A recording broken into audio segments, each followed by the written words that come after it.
నియోజకవర్గం ఎన్నికల ప్రచారంకు BJP, TDP, Janasena ఉమ్మడి పార్టీల అభ్యర్థులు పలువురు నాయకులు విచ్చేశారు. గిరిజన సాంప్రదాయ వాయిద్యాలతోటి ధీంసా నృత్యాలతో ఆదివాసీ గిరిజనులు అఖండ స్వాగతం పలికారు.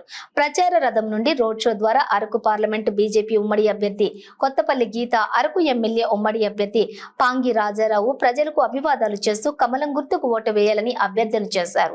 రోడ్ షోలో ప్రజలంతా ఉమ్మడి అభ్యర్థులకు మద్దతుగా చేసిన నినాదాలతోటి అరకు నియోజకవర్గం దద్దరిల్లింది. ప్రచారంలో ఉమ్మడి పార్టీలకు చెందిన పలువురు నాయకులు, పార్టీల కార్యకర్తలకు, అభ్యర్థులకు దారి పొడవునా మహిళలు హారతులు పట్టారు. మన అక్క అరకు వేలి, మన అక్క మన ఎంపీ అభ్యర్థి అరకు వేలిలో కాబోయే ఎంపీ అభినందనలు చేస్తున్నారు. మన అక్క మన అరకు వేలి అక్క మన గీతక్క, మన గీతక్క మీ అందరి ఆశీర్వాదం కావాలంటున్నారు, మీ అందరి దీవెనలు కావాలంటున్నారు. అరకు వేలిలో కాబోయే పార్లమెంట్ సభ్యులు మన గీతక్క గారు. దయచేసి అందరు కూడా ఈ రోడ్ మీద రావాల్సిందిగా నేను మనవి చేస్తున్నాను. ప్రధానమంత్రి గారు ఆయుష్మాన్ భారత్ కార్డు తీసుకొచ్చారు. ఆయుష్మాన్ భారత్ మన రాష్ట్రంలో అమలు జరగట్లేదు. ఈ రోజు మన కూటమి ప్రభుత్వం అధికారంలోకి వస్తే ఆయుష్మాన్ భారత్ కార్డు ద్వారా మన కుటుంబానికి 5 లక్షలు ప్రతి సంవత్సరం మనకి మెడికల్ ఫెసిలిటీ కలుగుతుంది. అలాగే కాకుండా వృద్ధులకు 70 సంవత్సరాలు దాటిన వృద్ధులకు 5 లక్షల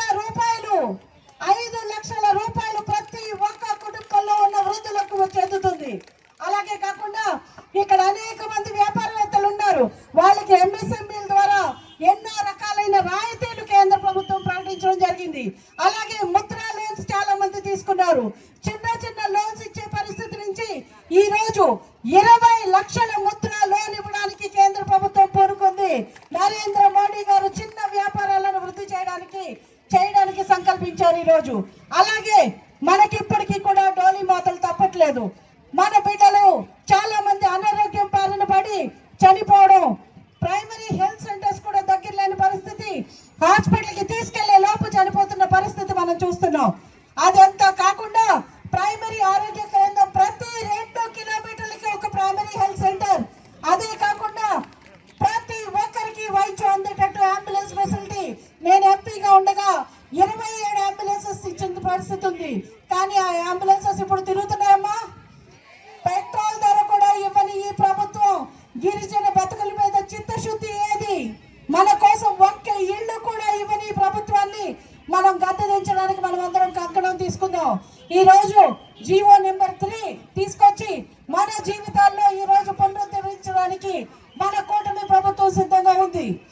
ఈ రోజు మనం చూస్తుంటే ఎన్నో రకాలైన మనల్ని మోసం చేసుకుంటూ అబద్ధపు మాటలు చెప్తూ ఇక్కడికి వైఎస్ఆర్సీపీ వాళ్ళు వస్తున్నారు. మీరందరూ కూడా గుర్తించాలమ్మా. మన జీవితాల్ని 60 నెలలు ఈ రోజు కష్టపడ్డాం కదా. కష్టపడ్డామా?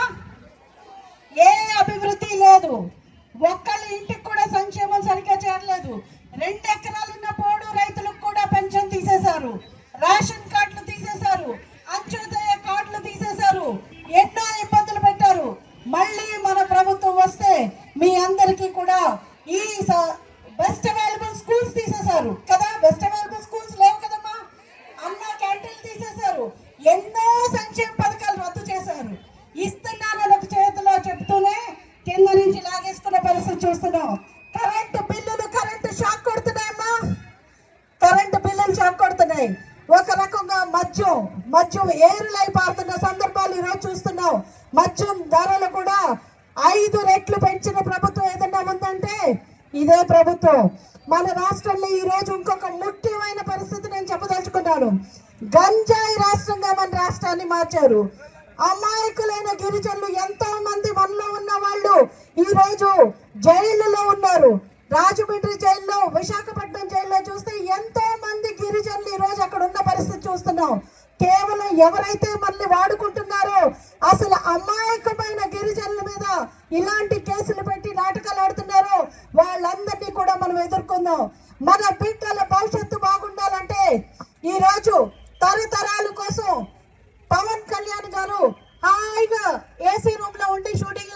అనుకోవచ్చు. అట్లాంటిది ఈరోజు ఎన్నో కష్టాలకు వచ్చి ఎండనక వాననక అన్ని త్యాగాలు చేసి ఈ కూటమి కోసం ముందుకు వచ్చి ఆయన ప్రజల కోసం నేనున్నానని చెప్పి ముందుకొచ్చి ఈరోజు మన కోసం పోరాడుతున్నారు. కాబట్టి మనం అందరం కూడా ఒకటి అర్థం చేసుకోవాలి. ఈ రోజు మన ఓటు మన భవిష్యత్తే కాదు, మన బిడ్డల భవిష్యత్తు బాగుండాలంటే ఎవరికైనా ఇంట్లో పిల్లలు ఊరికే కూర్చుని భోజనం పెడుతుంటే మనం రోజు వాళ్ళు ఎలా తయారవుతారమ్మా? సైకోలా తయారవుతారు. అవునా? మన పని పాట లేకుండా బిడ్డలు ఇంట్లో మనం కూర్చోబెడతామమ్మా. ఎంతో మంది మహిళలు ఉన్నారు ఇక్కడ, వాళ్ళ పని చేయాలని కోరుకుంటాం. ప్రభుత్వం అలాగే ఈరోజు మన అందరినీ కూడా వాడుకుంటుంది. కేవలం ఏదో ఒక రూపాయి పాపాయి ఇచ్చి మనం అలాగే వాళ్ళ రూపాయి కోసం ఆశపడతామని చెప్పి మనల్ని నిర్వీర్యం చేసి మనకు ఉద్యోగ అవకాశాలు కల్పించకుండా మన పిల్లల భవిష్యత్తును చీకట్లోకి నెట్టేస్తున్న ఈ ప్రభుత్వాన్ని మనం ప్రశ్నిద్దాం.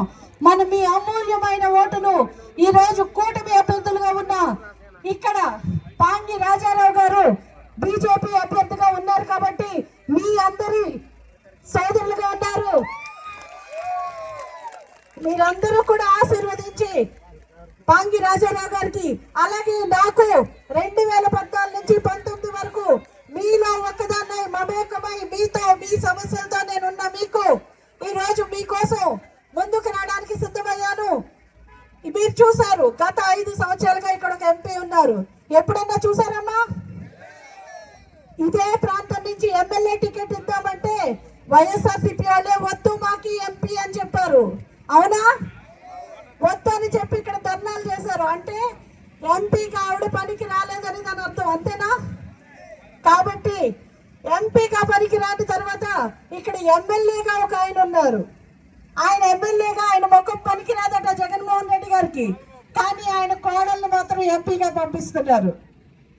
ఆవిడ ఏం వస్తుందో, ఏం మాట్లాడుతుందో, ఏమి తెలుసుకుంటుందో మీకే తెలియాలంతా. కాబట్టి ఈ రోజు గుర్తుపెట్టుకోండి, జగన్మోహన్ రెడ్డి గారు మొహాలు మారుస్తున్నారు, అదే మనుషుల్ని మీ దగ్గర పంపిస్తున్నారు దోపిడీ చేయమని. కాబట్టి మీరంతా అది గుర్తుపెట్టుకోండి. మన బిడ్డల భవిష్యత్తు బాగుండాలంటే ఎన్డీఏ కూటమి ప్రభుత్వం రాష్ట్రంలోనూ కేంద్రంలోనూ కూడా రావాలి. దానికోసం మీ అందరూ తమ అమూల్యమైన ఓటును కమలం గుర్తుపై ఎమ్మెల్యేకి అట్లాగే ఎంపీకి కూడా కమలం గుర్తుపై వేసి మీ అందరూ మమ్మల్ని ఆశీర్వదించాలని చెప్పి కోరుకుంటూ ఇక్కడికి విచ్చేసిన ప్రతి ఒక్కరికి, ప్రతి ఒక్క కార్యకర్తకి ఎండకు వచ్చి ఇక్కడ నుంచి నిలబడి మేమున్నామని మీతో పాటు మాతో పాటు చేయగలిపిన మీ అందరికీ, ఇక్కడ ఉన్న మీడియా సోదరులకు, అలాగే పోలీస్ డిపార్ట్మెంట్ వారు సేవలు అందించినందుకు వారికి, ఇక్కడ చేరున్న ప్రతి ఒక్కరికి, అరకు ప్రజానికం అందరికీ కూడా శిరస్సు వంచి మీ అందరికీ నమస్కారాలు తెలియజేసుకుంటూ మీ అందరూ కూడా మమ్మల్ని ఆశీర్వదించాలని కోరుకుంటున్నాను. జై బీజేపీ, జై టీడీపీ, జై జనసేన, నరేంద్ర మోదీ గారి నాయకత్వం, కూటమి ఐక్యత. జై హింద్.